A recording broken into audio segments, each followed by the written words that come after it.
Hello! I thought I was going to have something witty or quippy, but instead it's just Deep Space and Dragons. I'm Richard. I go before the end. And I am Karl. I mean, we've talked about how it's not alphabetical, but it's not really a big deal. Well, I had a long internal monologue about this. I gathered the seven sages, went on top of the mountain to meditate on this, and I figured out why it's structured this way. After deeply asking myself the real questions, and I found the answer. Would you like to know the answer? I would love to know the answer. I made the logo. Wow, that is deep and soul searching.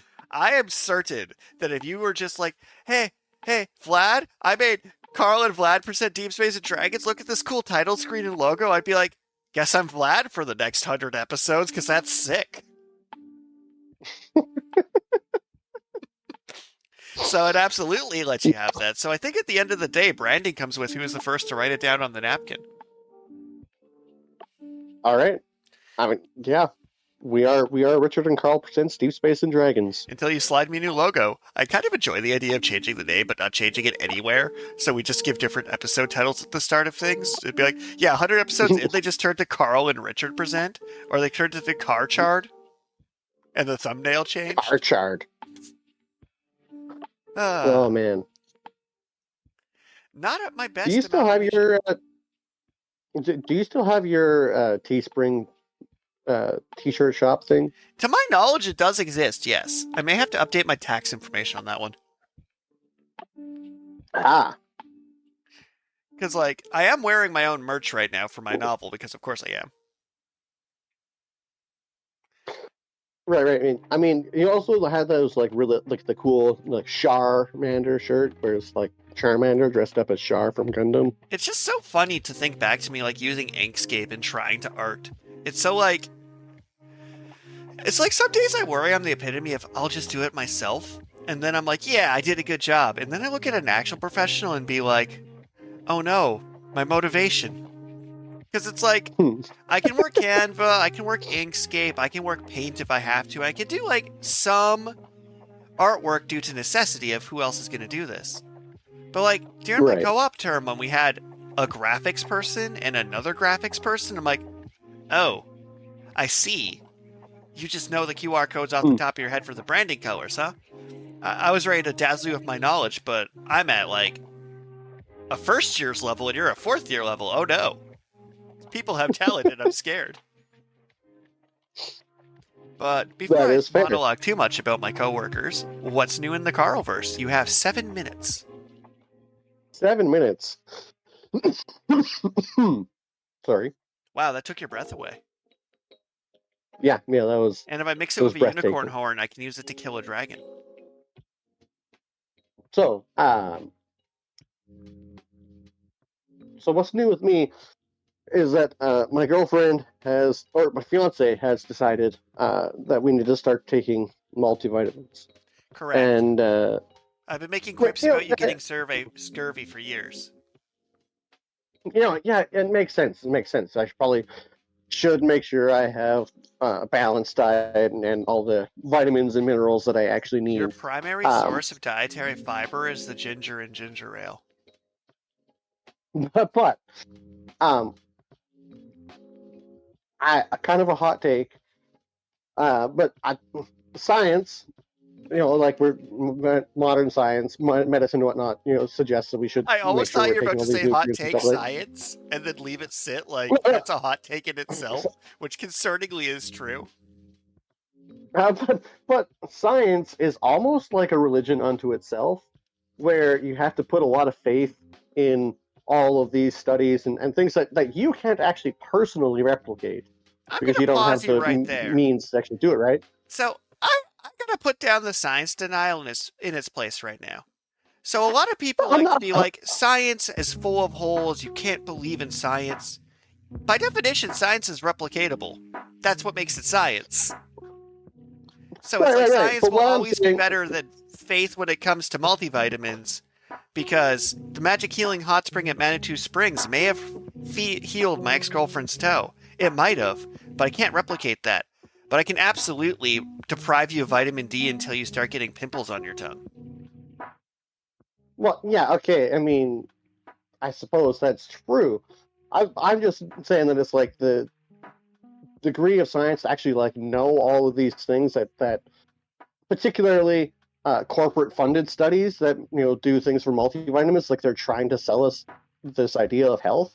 I mean, I don't know. I'm not going to say not going to take multivitamins. I just I worry how much of it is just corporate shill. So I'm gonna follow up on this with like some statements because like I'm not counting this as part of your 7 minutes, by the way. So one of my good associates is a health sciences professor, and we've been collaborating. Mm. In the last 3 years, Okay. I've been reading a lot of academic articles for various work-related things, right? Like putting together information, learning studies. When we start reading the actual studies and see what people did and the hundreds of citations, they will literally, to prove that certain vitamins are what they do for you, deprive animals of vitamins and give other animals those vitamins and watch what happened. And back about 200 years ago, they just do that to people. But here's where it gets tricky.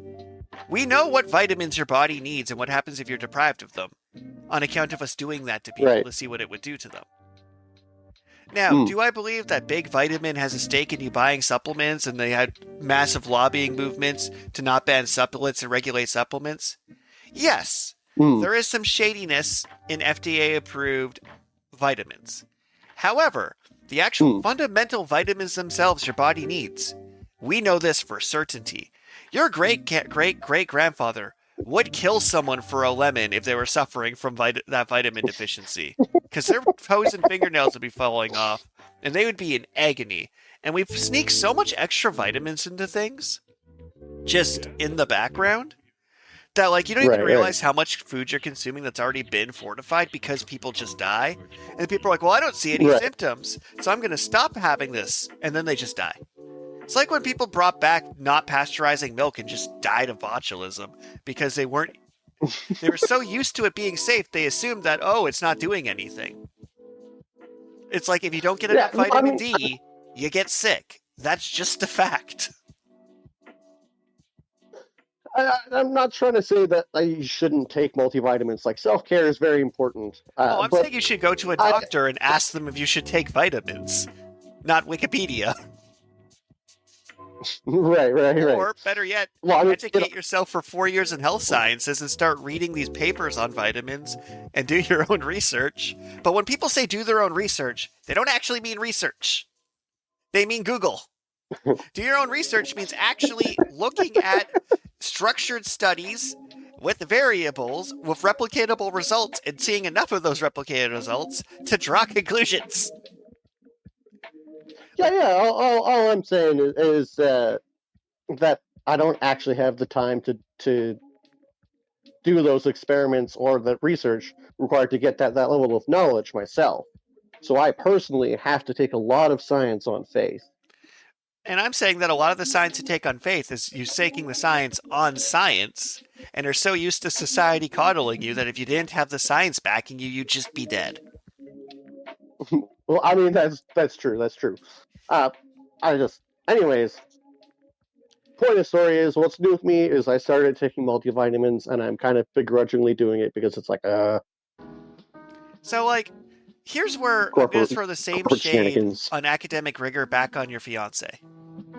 Your fiancé also didn't do their research. What you should do is go to the doctor for a full checkup and ask them about your vitamin levels and if you should take supplements. That's what you should do. Like, I take my vitamins, but I take specific vitamins that have been recommended to me for specific functions. I don't just like, ooh, I need to take my vitamins to grow up big and strong. I'm like, no, I need vitamin D because I live in a basement suite, and it hasn't been producing enough vitamin D, which means it's actually affecting my emotional stability.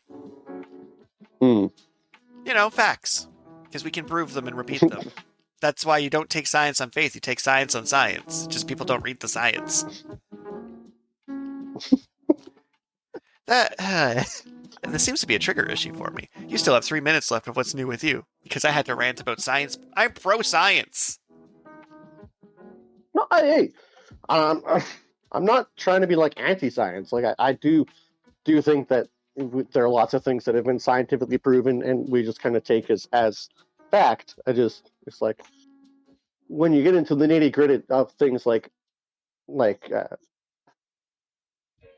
human body chemistry and what each individual needs. It's like half the time it seems like all these studies are saying that it's just a stab in the dark. They have this broad general number, but you specifically might be in some other range of daily requirements, right? Where, like, my follow up is that it's not science versus faith, it's faith versus faith, and one of them labeling it science. Because, and I can't stress this Fair. enough, we know what these vitamins do on a cellular level. We just do. We have looked at it. We've physically ripped the muscle tissue out of somebody and watched the cells move around the vitamin to build the thing. We know exactly how it works. But you're right. People will cherry pick data to match their point to sell a thing. Like, for example, we know for a fact McDonald's kills you as fast as smoking if you eat McDonald's daily. Right. These are facts. That's how it works. Like, it's one of those things where it's like people like to equate I don't know with nobody knows. And then we have, no, people have spent 30 years knowing the thing. Most things are known. We have convinced rocks to carry electricity, to talk to each other, to think they're thinking, to make a cell phone, for the TikTok algorithm to targetedly sell you fake news. It's like someone somewhere knows how everything works. They're just not paid enough.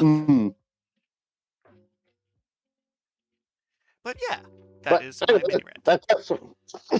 That's all that's really new with me as I'm taking multivitamins. It is also fun to watch you be anti-vitamin while fighting off a cold actively.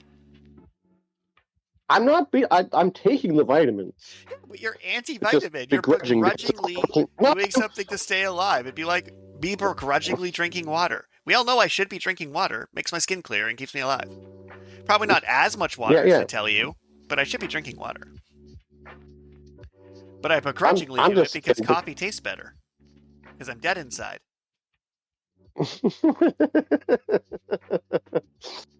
Well, maybe you should take some vitamins for that. I have vitamins on my desk right now. But so, what's new with you there, Richard? So, my new semester has started up, and I have 6 classes. One is a class that's literally like, hey, it's called Emergent Issues in Writing. And it changes every semester based on what an emerging issue in writing is and what professional they can get. So the fact that I'm in the body horror cyborgs class makes me a very happy person. Wait, that's an emerging issue or like emerging trend or? So the full name of the class, and I need to actually pull this up to not paraphrase because I'm a good boy and I do my research. Except when I'm just bullshitting, which is 90% of what I do. Alright, so the full name is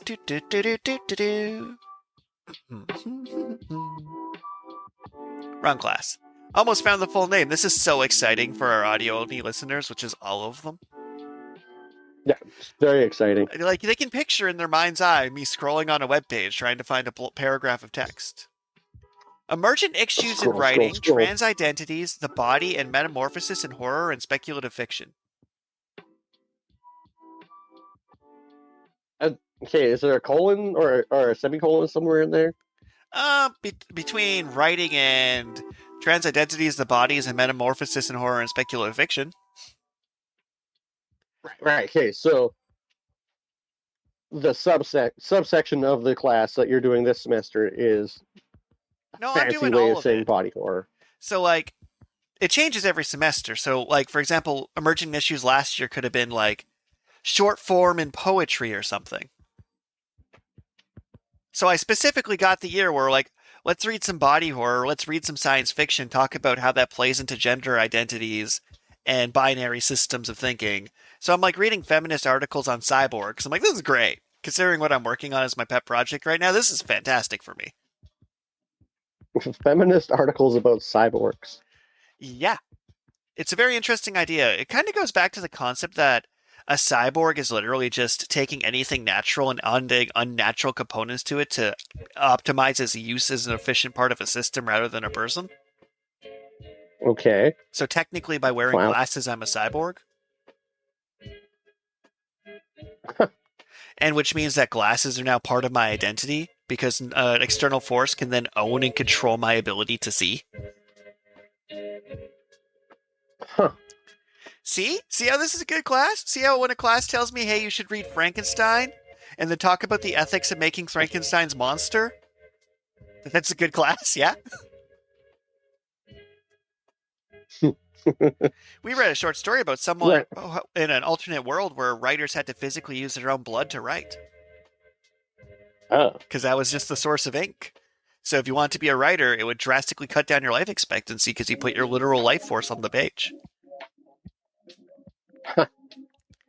So, new with me is fun classes. Another class I'm doing is learning to teach creative writing, work on my big project, and something portfolio something. The class I kind of already did by being an established writer in a writing class. Right. So, like, can you hand Do in you your have portfolio? a portfolio already? I'm like 90% done. Like, my author website, I just have to click the live button to hand in, so that's lovely.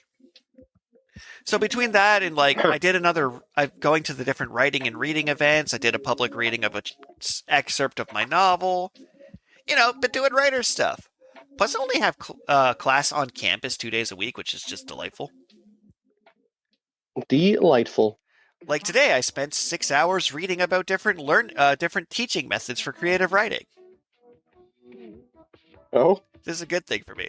Well, I was talking about how, like, you can teach people to learn things by either A, taking an authoritative stance of, I'm the teacher, you're the student. B, having students share their lived experience to construct the teacher. C, giving examples of existing media to copy. And D, it's basically like there's the instructor-focused, student-focused, work-focused, and culture-focused. And how each one's good for a different thing. Like, if you have a writer's workshop, and only your teacher has authority, then you squash creativity if they don't do it your way. And if you do a writing workshop where you have to copy other people, then you learn more about their style, but you lose your way. But if you do a writing workshop where you assume every piece of work is beautiful and perfect, and you're just trying to make it the best you can kind of create an echo chamber and won't actually learn anything. So, like, after reading such dense text, I'm happy. This is my happy place. I had peppermint mocha in my apartment, vibing to the Sonic the Hedgehog soundtrack. I see what you're doing there. Well, the thing is, what's new with me and our topic of the week, spoiler, Sonic the Hedgehog, is literally I dropped like $120 in a flash sale using my GST check to own almost every Sonic the Hedgehog game ever made on Xbox now. So, first I got the Sonic Origins Plus Ultra collection, where what they did Plus Ultra is they put Sonic 1, 2, 3, and Knuckles and CD on one game. They updated them to run on modern hardware, but they also made it that all the characters from all 4 of them are now playable in all 4 of them, so I could play through the entire original Sonic the Hedgehog trilogy and CD as Amy if I want. And then they added all the GameCube games, Game Gear games to it. So that's like I have all the retro games in one game. Then I got another bundle that had Sonic Adventure, Sonic Adventure 2, for some reason an arcade fighting game that just kind of got thrown in there. Sonic, a couple other Sonic games from that era. And then I got the new Sonic Generations X Shadow Generations, which are like remixes of old games that are done as cool as humanly possible. So I've been playing a ton of Sonic games because I love that movie. And I think it could do more wrong. Although, ironically, the Shadows Generation game is actually a cooler version of it. But they did add in a movie crossover stage where you use the character model from the movie as Shadow, and that's one stage he's voiced by Keanu Reeves. This is an actual thing where it's like, because you bought the premium edition as part of this bundle of all the Sonic things ever, enjoy this extra stage voiced by Keanu Reeves and Shibuya. And I'm like, wait, what? And then Shadow's just like, I'm in another world and my voice sounds sick. And then goes off to be Shadow.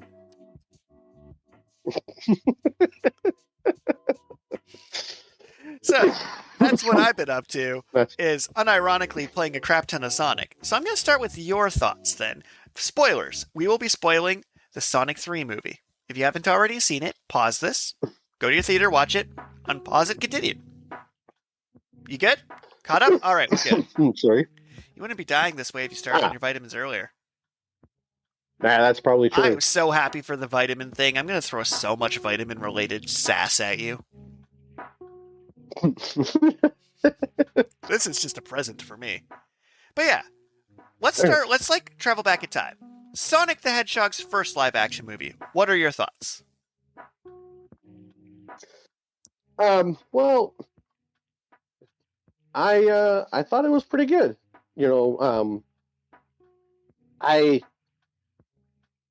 I think it's really hilarious, the whole backlash against the original design for Sonic, which didn't really feel very video game inspired. And I'm super happy with the changes that were made, although I'm not really sure I appreciate the level of fandom power. So, here's what's interesting about the first Sonic movie to me and on the notion of fandom power.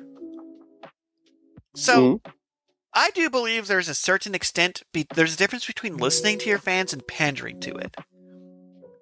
So the first Sonic movie was not lore accurate. Like, let's look at, say, the Mario movie or Detective Pikachu. They went out of their way to try and make those adaptations close to the source material. We look at Battle Angel Alita and Edge of Tomorrow, nearly 1-for-1 to their source material. And then when you go in the other direction, like the live-action Bleach or Full Metal Alchemist movies, missed it completely. Or Netflix's attempt at a live-action Death Note, ugh.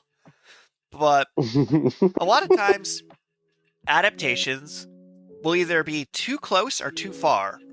Like when they did Avatar The Last Airbender the first time, and couldn't say Aang correctly, despite all logic. But they also 1-for-1 adapted scenes badly, so there's no new content in that movie. Or old content, it just kind of bungled both. So, the first Sonic movie, a lot of eyes rolled when they're like, Green Hills, instead of being like the actual Green Hills, they just called it a random neighborhood. And they're like, who are these humans in my Sonic movie, and why do I care about this police officer? Right. But the first Sonic movie figured out something about the character Sonic that no one else had managed to.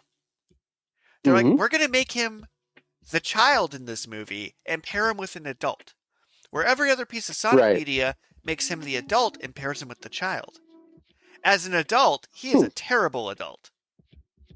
But as a child, it makes sense, just from sheer dynamics, not really so much talking about age. So the first Sonic movie is like, okay, it's a buddy cop movie?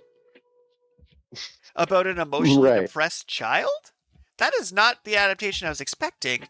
But then they peppered in as many little fan winks and Easter eggs as they could. We're like, okay, you filled this with enough Sonic. It's a weird thing where okay, instead of him just being hit and dropping rings like you'd expect out of the Mario movie, they had to come up with a reason for him to be hit and drop rings to play the ring noise. And I'm like, okay, this first movie was experimental. It was interesting. But I found that they've gotten better. But what did you think about the first one before we move our way along? Well, I mean, the movie itself, I like it. The first Sonic game doesn't really you could read the instruction manual to get lore, but if you're just playing the game, it doesn't really have much of a story, and so I want to follow up on that one. I think that they. So in the Sonic Origins collection, Sonic CD had an animated opening to it, so they added an animated opening and ending to each of the Sonic games in the collection. Okay. They also got rid of lives completely, and instead you get coins, and you can use them to retry the bonus stages if you fail to get the emerald. Because they're like, why would we have lives? No one does that anymore. But the intro for Sonic 1 is literally a minute long. It's Eggman shows up, kidnaps animals, puts them to power robots, Sonic stops him. That is the actual plot of Sonic 1. Right. Just felt the need to reiterate that Ah, because I had recently watched the plot of Sonic 1 and am currently playing through it as we speak. Well, not as we're podcasting. That'd be amazing. I'm not that good.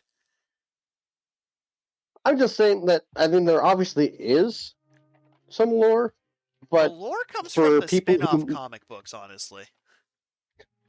yeah, but so for people who just played the game and didn't even really bother to read the owner's manual, I think uh, that and that's probably most people who know of Sonic or just, people who are just casual fans.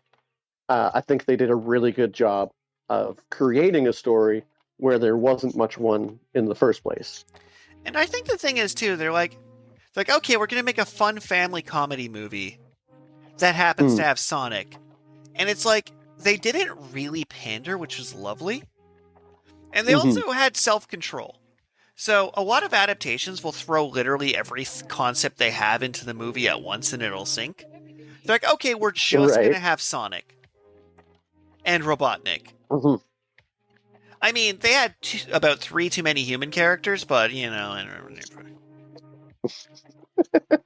they really didn't need anyone other than Cop Dude and Cop Dude's deputy. But they're like, oh, we should probably make sure to have Cop Dude's wife and Cop Dude's wife's sister. I'm like, why is Cop Dude wife's sister in this? We don't need that. It's like, well, we need to make in-law jokes. I'm like, did you need to make in-law jokes? I don't think you did. Now, the joke where Sonic's like, which way do I go this way? And then just comes back with seaweed. That was a good joke. Like, the idea that Sonic's on a road trip because he just has no idea where he's going is amazing, because it's true. Sonic would never need a car. Sonic does not need a car, no. What's kind of funny is Sonic as a character is like a really overpowered fictional character, so making him like Hmm. a literal teenager was a solid move. Because, like, Sonic is nerfed by the knowledge that he is a dumbass. Yeah. I love when fans give like a fan argument of like, well, why didn't he just move so fast he stopped time and run up and rip their heart out? It's like, because he didn't think of it because he's stupid is such a good retort. Right, right. It's like a death battle thing they never consider on their show. It's like, well, we want to have an Hmm. optimal. And I'm like, Goku doesn't fight optimally. What are you talking about? It's like, well, Superman Hmm. could just obliterate Goku. I'm like, their fight would be interesting because Superman only hits someone exactly as hard as he thinks he can hit them without them going down. And that specifically powers up Goku when you do that. Right. But like, Anyways, before you get in too much of a tangent there, I would say overall Sonic 1 was an excellent love letter to the series, and I think they knew their target audience. that's where I almost disagree. I think they didn't aim for their target audience. I think they deliberately wanted to make a new audience. Because, Mm. like, I'd seen a lot of Sonic things. Like, the Sonic X anime just straight up adapts the plot from Sonic Adventure 1 and 2. Okay. And they easily could have. If someone told me I was writing the Sonic movie, I would have used the Sonic Adventure plot of Eggman's fighting a big battle against Sonic and his friends. They're already established characters. His super weapon backfires and warps him to the real world, where Eggman learned that's where he's really from his grandfather. And then a water monster's been attacking people. But like, I would just have taken Sonic Adventure's plot, which when you link all the cutscenes together is about the right length, and then filmed that. Right. But it's like, they didn't really, like, they didn't go for, like, how can I put it? They went out of their way to try and ground the movie in realism, so their jokes and comedy would play off better. It's like, we're completely serious about our setting, which made the ridiculousness more ridiculous. Right. All right, on to the second one, which became a Marvel movie.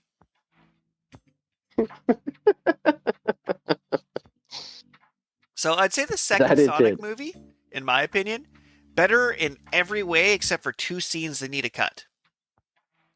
Oh? They did not need a dance off of random Siberian men in Russia. That added nothing, I'm sorry. Yeah, that was weird. And they did not need the secret agent marrying the. So they added in these like in-law human character and then gave the in-law human characters a wedding scene. It's like, just because you establish a character in your first movie doesn't mean you have to keep them for your franchise. I'm like, wow, that was such a choice. It's like, imagine in Star Wars if we're like, okay, well, because we had oh, I don't know, some random alien that never comes back. Let's go like, oh, because we had Grand Moff Tarkin in this movie, we need to make sure to give him screen time in the next movie, so we'll have him come back as a cyborg for some reason. Or like Palpatine suddenly Right. returns. Like, just because you establish a character does not mean they need to be a thing. Right. So they just stop for a random unrelated wedding rom-com in the middle of this movie. That's true. Well, what were your thoughts on the Sonic 2 movie? But Tails is like, I went and saw it with my fiance, and she thinks that Tails is like the cutest thing ever. Well, that's canon. Um, I have like thoughts about how Sonic 2 handled Tails, but it's because I'm a fanboy that can't be trusted. but I mean, I would tend to agree that it was still an incredibly fun. Like the first two Sonic games, like I say, don't really have that much of a through line. It's just like Eggman's turning animals into robots. So, what's interesting about Sonic 2, the movie, is it followed the plot of Sonic 3, the game. Oh, really? So, here's where my quip is what scene they should have had instead of this whole Siberian Russian dance-off that they found screen time for. So Okay. Tails is like, I was spying on you and I'm here now because I'm Tails. Terrible. Mm-hmm. The lore or logic, back when Sonic was like an Animal Planet thing, is Sonic watched that other foxes were bullying Tails for two tails and rescues Tails. Right. I wouldn't have done that verbatim because we don't have animal pals as a thing in this franchise. But Sonic saving Tails should have been how Sonic met Tails because it kind of sets up their entire dynamic. Because Tails like, because reasons, I was spying on you and now I'm your best friend. I'm like, no, you should have busted Sonic busting Tails out of Area 51 would have been great. Yeah, that's true. So it's like you should have like had a scene setting up Sonic rescuing Tails or like rescuing Tails from Knuckles or something. Other than I'm here now and I'm your best friend. I'm like, no, you missed something there. However, that's true. My counterpoint is like they did Tails dirty by not giving him a backstory, but they did Knuckles so well. I'm just going to balance it out. So the literal plot of Sonic 3 is Eggman tells Knuckles that Sonic's trying to steal his emeralds. You should go get Sonic. And then Knuckles like, okay. And then Sonic's like, you're an idiot. Eggman stole the emerald because we're distracted. He's like, oh no. But like, we're going to lean into Knuckles having the most himbo energy on the planet. Beautiful. Didn't know that was the solution. It was the solution. Idris Elba Knuckles is probably my favorite character in the franchise. Only in the live action. In the games, not even a little bit. So yeah, but it was a Marvel movie. Like, even color-coded characters with matching inverted powers in a skybeam. Yeah. Also, one of my favorite moments is that, like, when he goes Super Saiyan, he just straight up lasers Robotnik's giant robot in half, and I'm like, did Robotnik just fall from 1,000? Did Sonic just straight up murder this man? Because Sonic did nothing to not murder this man. And I'm like, oh, okay, I guess Supersonic Savage. And then they just use that to set up a hot dog joke. Instead of acknowledging the manslaughter. But for the record, is it manslaughter if a hedgehog kills a man, or is it just nature? Especially if the man attacks the hedgehog? Yeah, I'm pretty sure it's just nature. That's had it coming. So, those are my closing thoughts on Sonic 2. Do you have any other closing thoughts on Sonic 2? No. My only thoughts would be going forward to, I don't know if you actually watched the Knuckle series. Yes, and it was my favorite movie of the series. So, here's a hot take about Knuckles. The first two episodes were so bad I almost gave up. But then the last 4 episodes were like awesomely amazing. So, I went into it expecting garbage. And I was given garbage. But what I wasn't expecting was garbage that made me laugh harder than I did at Always Sunny in Philadelphia. Like, as like an action Disney Plus style epic. No. As one of the worst things. It's like deliberately bad. Like the Knuckles, why are you eating grapes when your hands don't have individual fingers bit? Is so stupid. So beautifully stupid. And they're like, oh, we're going to use this side joke character as the main character in the spin-off show. I'm like, oh, you have so much lore, so much setting, so many characters. And it's the Wade and Knuckles road trip bowling series is what you decided on. And I'm so happy. They could have, like, literally had it, like, be, like, a super epic, serious, gritty Daredevil. No. At one point, there's a straight-up puppet show. It was not serious at all. It also didn't overstay its welcome either. Yeah, because it was only like 6 episodes long. Yeah, it was pretty much like the same length as we've gotten a Knuckle movie. Honestly, you could easily edit that into a Knuckles movie. Which is where I'm going to pause and say something they did really bad for this movie franchise. The most unforgivable sin they've committed is Sonic the Hedgehog has had great music for 40 years. And they refuse to use any of it till now. And I'm so bitter. They'd be like, oh, let's put in a pop track from Owl City. And I'm like, what are you doing? You have your own pop tracks. For sakes, you have I'm using my F-bomb here. For fuck's sakes, you have professionally produced rap songs specifically about Knuckles. And you have a Knuckles show. And you're not going to have the Knuckles freestyle rap play in the background? Are you stupid? That's pretty funny. Because it's like you have your own soundtrack you own that not only is good enough that it usually wins most like gaming music awards that it finds itself into, but it was specifically comprised for this character in this situation. It's like you have Sonic escaping for a city with a song labeled Sonic Escapes from the City and you're not going to use it? You're an idiot. If they re-released those movies, they're like, oh yeah, we use game soundtracks instead, I would rebuy them. On the spot. Yeah. 100%. That's pretty funny. It's just like, oy. That's my mini rant, is I hate when an adaptation just pulls in random pop music or rock music. Like, don't be Guardians of the Galaxy. We don't need Highway to Hell playing when you have City Breakdown, Shadow's Lament on your fucking playlist. So, the ultimate question though now that it is, what did you think about Sonic 3? So this is funny. So Sonic 3 was sick, undeniably so. It did everything in its power to be cool. It didn't feel as Marvel movie as it could have been, and this was the one that definitely dug the diggest in the source material. Because Sonic 2 was actually Sonic 3 and Sonic and Knuckles' plot smashed together. Like, it was Sonic and Knuckles, Sonic 3, and Sonic 2 all in this movie.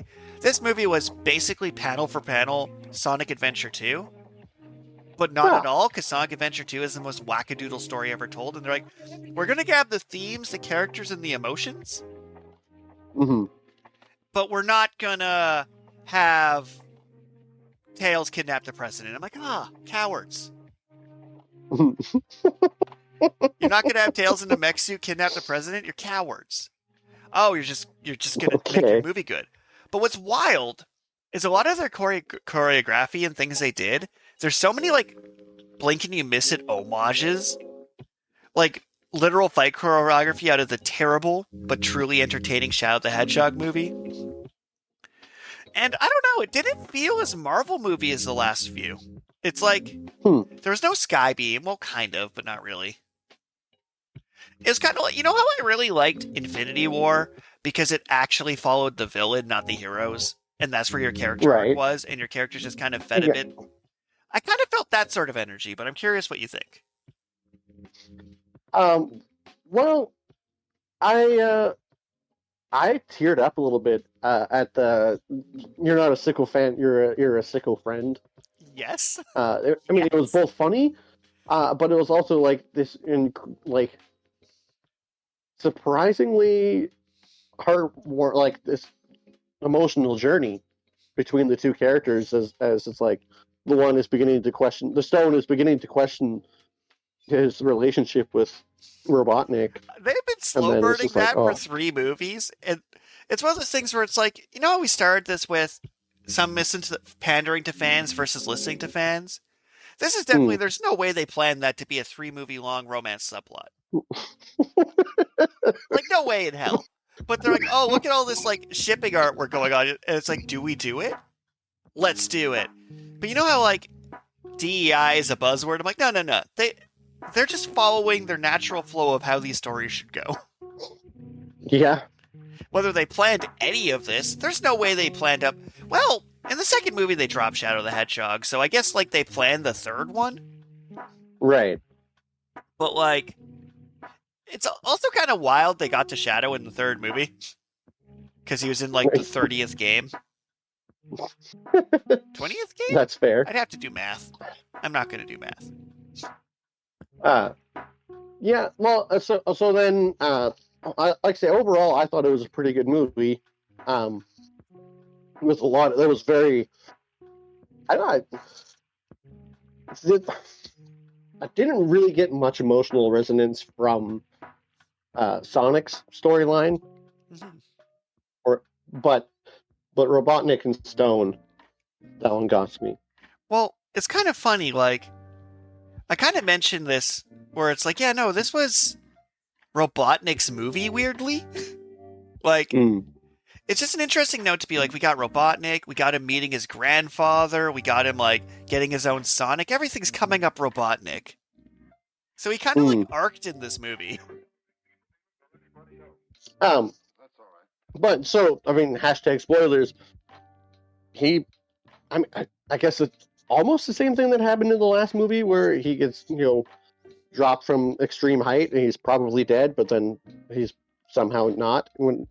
But they obviously sequel baited it with the post-credit scene, and you said that Jim Carrey signed on for the next movie.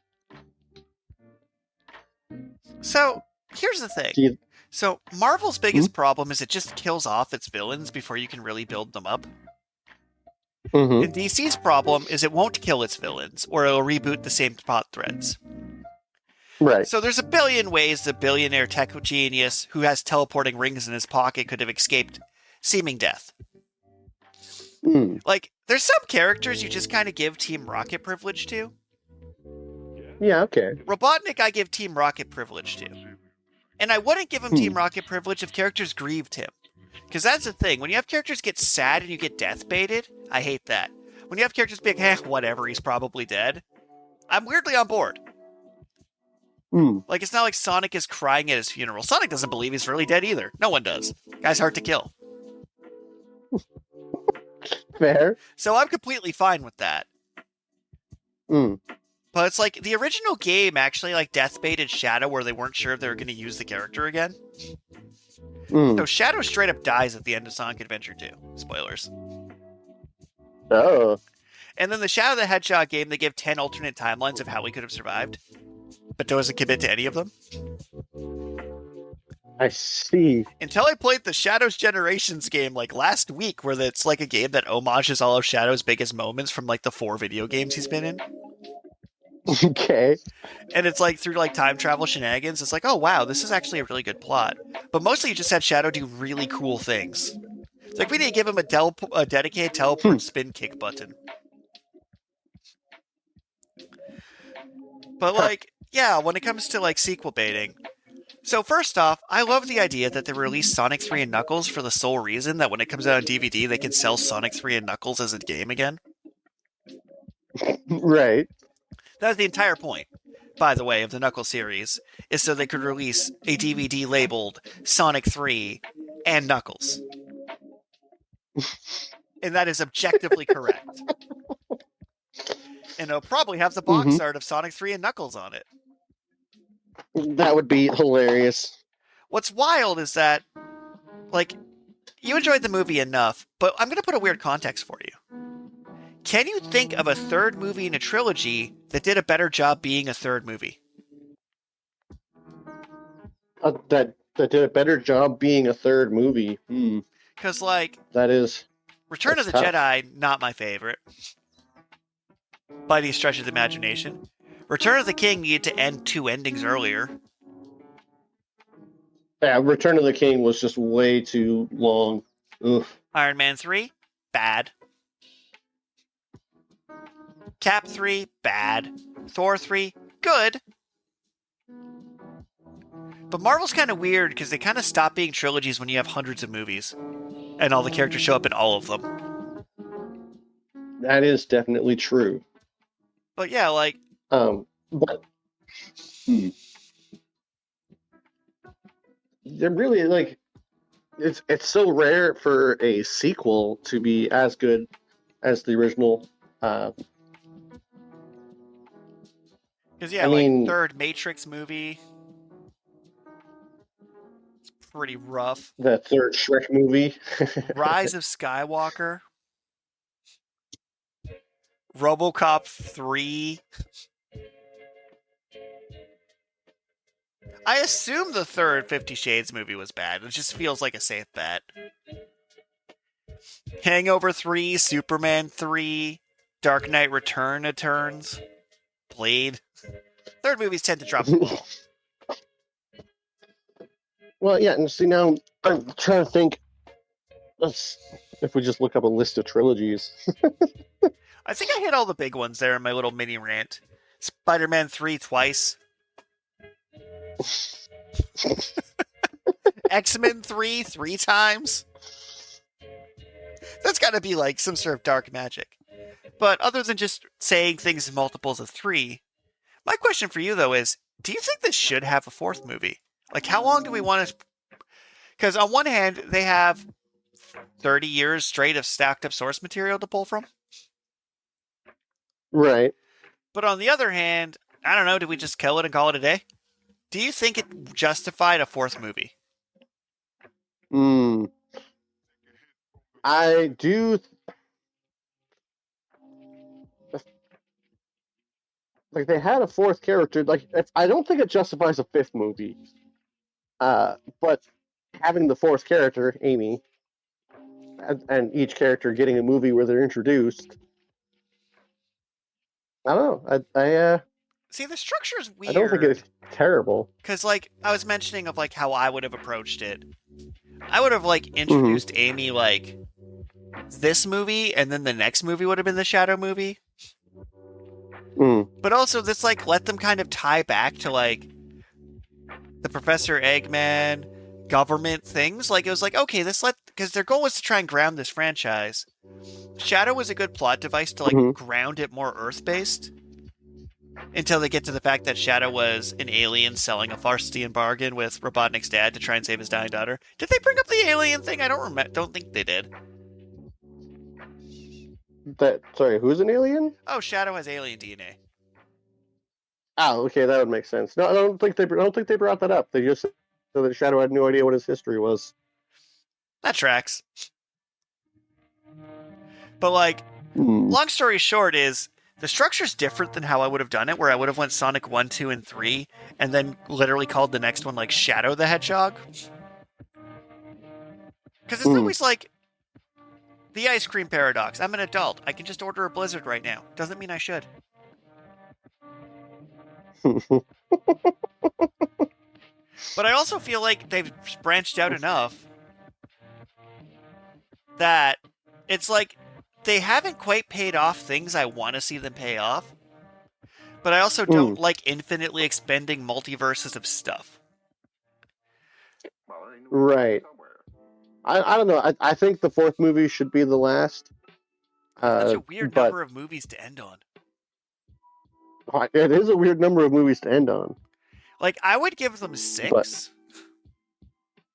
What would you even want to see in the other, like, 2 more movies after that? Like, so the next one would be like, Amy and Metal Sonic usually go in as a duo win their things. Okay. So they'd go Amy and Metal Sonic. They would go they'd go like Chaos, the Chaos Emeralds, and like actually deep dive into the lore of what's going on there. And then they'd wrap it up. So it's like 4 would be the Amy movie. 5 would be the lore movie. Are you saying that they would break the last movie up into a 2-parter? They have to. They're not allowed not to. I don't make the law. So it'd be like 1, 2, 3, 4, and then 5 part 1, 5 part 2, and that'll be it. Pretty much. Like, sauce aside, there's just a lot of places they haven't warped to yet. Like, there's a fair number of, like, Sonic quote-unquote characters they could add in, but they basically have the core cast they need now.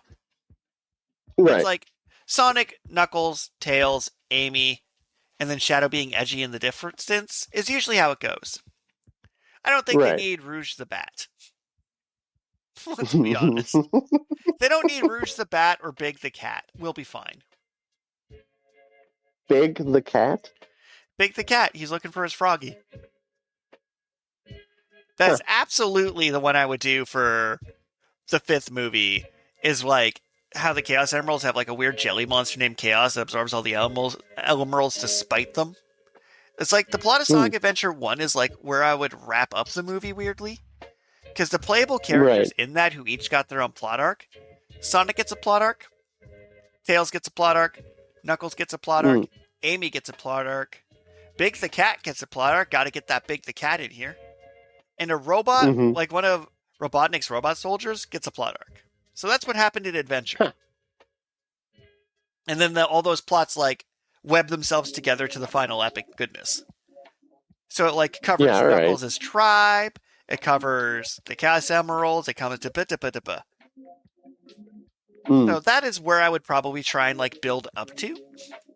But I'd probably replace the random robot and just use Shadow instead because he's in this now. But also, unlike adaptations, like I was saying at the start of the episode, they actually write these movies, so I have no idea how many they deserve. Because they're actually writing new movies, so I don't know what's going to be in them.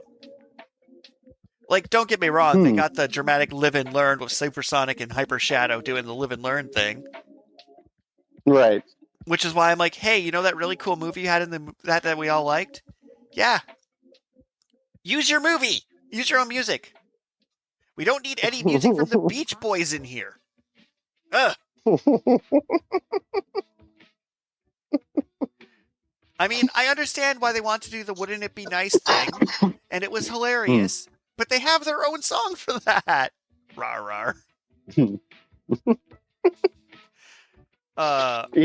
Yeah, that's it. Also, their homage to Chow's being like just a theme restaurant was stupid, and I'll allow it. Also, you know how I mentioned that they keep adding characters and then like, no, we need to keep making sure we use them no matter what? Olive Garden Breadsticks guy got a major role in this movie. Yeah, I mean, I okay, actually, I have another question for you before we wrap things up. Yeah. My first question is the scene where the cop guy gets punched by Shadow because he's disguised as Olive Garden Breast guy. Yeah. Why did they need to steal the key from her? To stop Robotnik from stealing it? Like,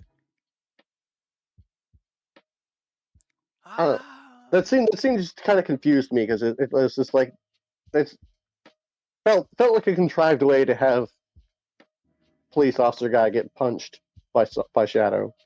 So it was a contrived thing for police officer guy to get punched by Shadow. That's it. As I mentioned, it's weird to me how committed they are to their human characters whose names none of us will remember. But so then my other question is, I believe I mentioned this in the previous episode where I had watched Sonic 3, but a lot of I don't know if it's just comedic timing or if it was audio timing or whatever, but Sonic's lines in particular, to me, it sounded like slightly off. And I'm just wondering if you have felt that, or if it's just like me being weird, or like. I didn't notice that, but it might have just been in a nicer theater. Fair. I do live in Saskatchewan, so. Unrelated. There being a secret base under the Mean Bean Cafe, which is an homage to a game called Dr. Robotnik's Mean Bean Machine, makes me happy specifically. And probably just me. Right.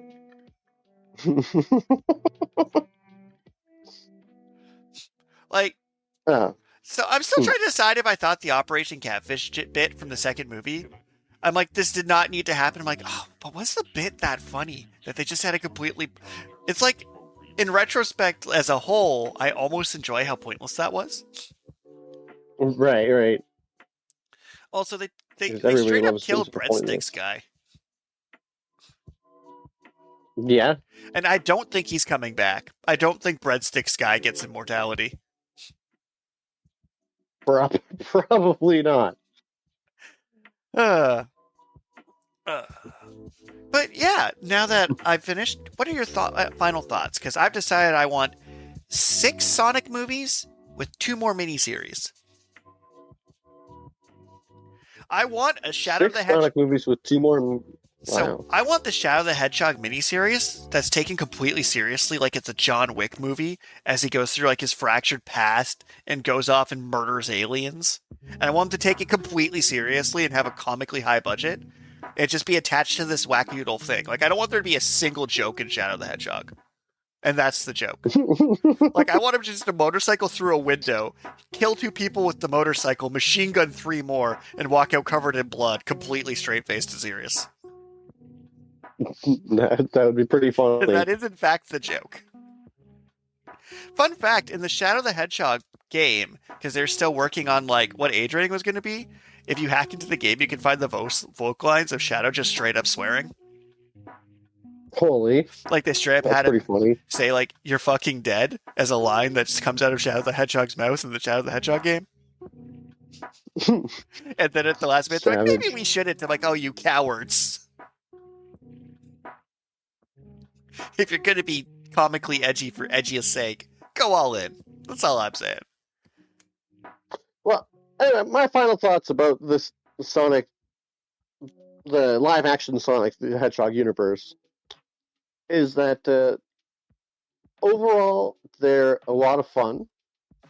And as someone who only ever played the games, didn't read any of the extra material, I think they feel fresh and they defy the mold for video game adaptations because most of them are just terrible.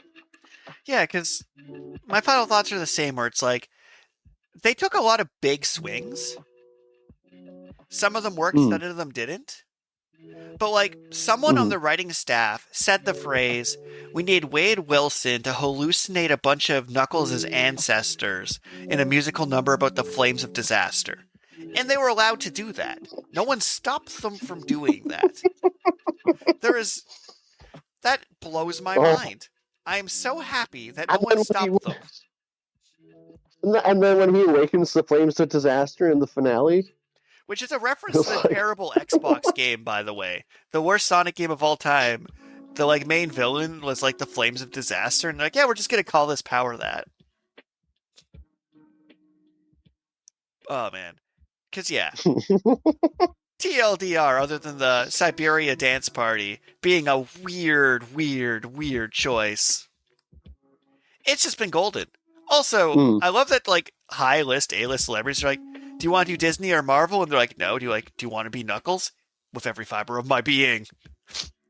Like, I watched an interview between Keanu Reeves and Idris Elba. It's like, my knuckle voice is down here and silly. And then you just walk and you're like, I'm Keanu Reeves. Completely seriously. I'm like, what the fuck? Where's your Knuckles voice? And he's like, no, Shadow's not my voice. It's my voice with more pain. I just love the idea that in an interview, Keanu Reeves, and I'm paraphrasing a bit, was basically like, yeah, no, when I play John Wick, I channel less pain than I do as Shadow.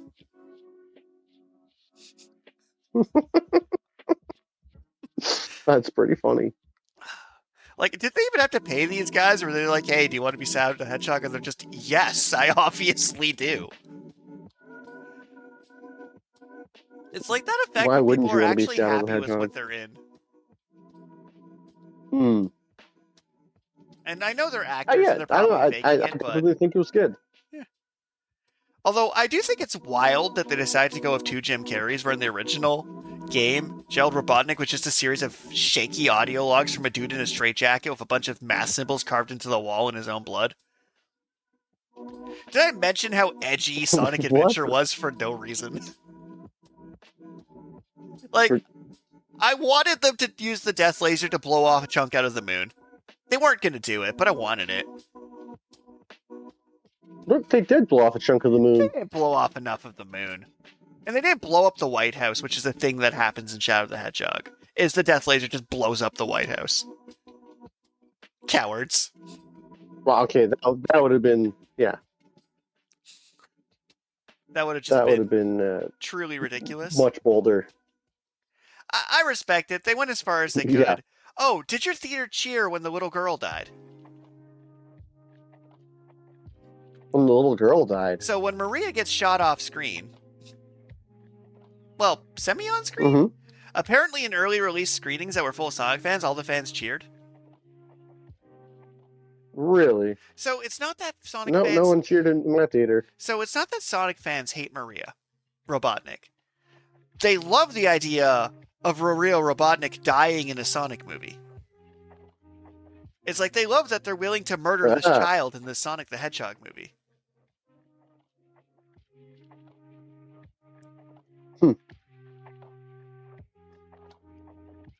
That's it. That's Makes the hot sense. take.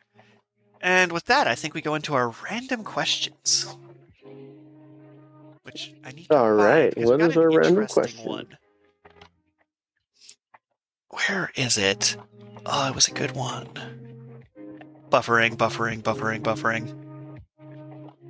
Oh yes, this is it. Haha. This one was handed to me in person. And could be a full episode, but I'll try and get through it quickly. Okay. If each captain of the Gotai 13 had to be a Pokemon gym leader, what would their type be? Each captain. So I'm pulling up my list of numbered Bleach captains to make this easy for us. So I'll shoot off names, and we'll agree on their type. Yeah, okay. So. Okay. So we have Captain Old Man. Fire. Captain, obviously he's got to be a fire type. Maybe Ghost, but fire. Fire is correct. Yeah. Next we have Soifon, the ninja captain. I'm feeling, and if we use one up, we can't use it later, so we have to be careful. Because my instinct was to give her poison. I mean, isn't she pretty obviously poison, right? Like, but I think there's a better poison candidate down the line, so I kind of want to give her Bug. She's got like Hornet, Sting, and thing. Like I can see her having a Beedrill. That's kind of in her color palette. Yeah, okay. All right, I'll accept Bug. All right. Next up, we have stupid wiki. No, I don't want their current lineup. I want their original lineup. God. So I have to pull up another wiki. That wiki failed me. I'm like, no one knows who. That wiki failed. Okay. Okay, now I found a better list. Captain Eats Your Face, Sanjin Komamura. I'm feeling normal. He's the wolf guy, right? Yeah. The dog man. I'm feeling normal. Yeah, I'm gonna. I think so. Captain Eisen. So, Captain Eisen? Mm-hmm. Either ghost or psychic. I'll go with psychic. All right. Yeah, okay. Captain Tuberculosis. I'm going to give him Captain water. Tuberculosis. Captain Jishiro Ukitake. I'm feeling water. Like, he never really does his thing, but I feel like his swords are like called like wave something or other. I don't know. He seems like a melodic kind of guy. He also has Master Hand inside him, so you could go that direction. What type would you give it to Master Hand? Fighting? Dark, I think, because his was like the evil glowy version of it. Yeah. Maybe we should give Ukitake dark. All right. Next we have Captain Freak Show, Mayuri Kurisuchi. Poison. Is he your candidate for poison? Okay. He's a giant poisonous baby and stabs you with his poison sword of poison. That is definitely true. Next one's an easy one. Captain Hitsugaya. The one with the ice Captain. dragon. Oh yeah, he's obviously ice type. Yeah. Yeah, he's definitely ice type. This one's a little trickier. Captain, I'm better than you. Captain Byakuya Kuchiki. The head of the Gotai 13 after old man dies. No, that's Captain Hippie. Captain Hippie. Yeah, no, this one's the captain. His sword Okay, turns sorry. into flower petals. Oh, Byakuya. Yeah. Okay. I mean, I think I gave away Obviously, my he needs hunt. to be grass type. I can get behind that. He seems to know Razor Leaf. Next is Captain Hippie. The grass. Hmm. I kind of want to give him Ghost. Captain Hippie. I remember his attack like makes you commit suicide. Either Ghost or Fairy. I think I would lean more towards Ghost. Okay. I mean, unless you have a hot take, but that's kind of where I'm at. Is like he has a technique where like if you step on his shadow, it stabs you. Well, it's like based on Japanese children's games, which are kind of creepy ghostiness. Weirdly, oh wow, him having a fan tump is actually really funny in that context, and like a drift bloom. like his team would literally just be like Pokemon that should be on a danger list. It's like this is. Oh yeah, like Mimikyu and. Oh. A Rotom just cuz. Next we have Captain Retsu Unohana, or Captain Medic, who is a giant floating jellyfishy thing, and is also a horrific murderer when it came down to it.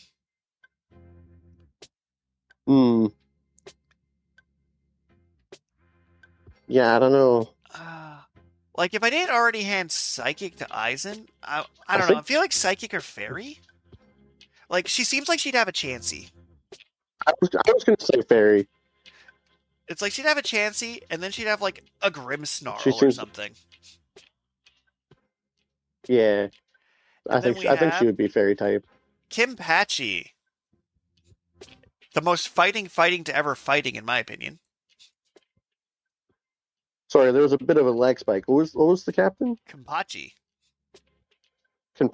Oh, yeah, definitely fighting type. All right, just double checking this list to see if we got them all. Oh, Captain Tozen. Sorry, who? Captain Tozen, the one who left with Aizen. Oh. I'm kind of running out of Pokemon well, types, I mean, honestly. Because, like, I weirdly would have given him Bug type if I didn't already give out Bug type. Because he, like, turns to, like, a death grasshopper-y thing. Let's see, Dark type would also be funny. It's true. Who did we give Dark type to already? We gave it to...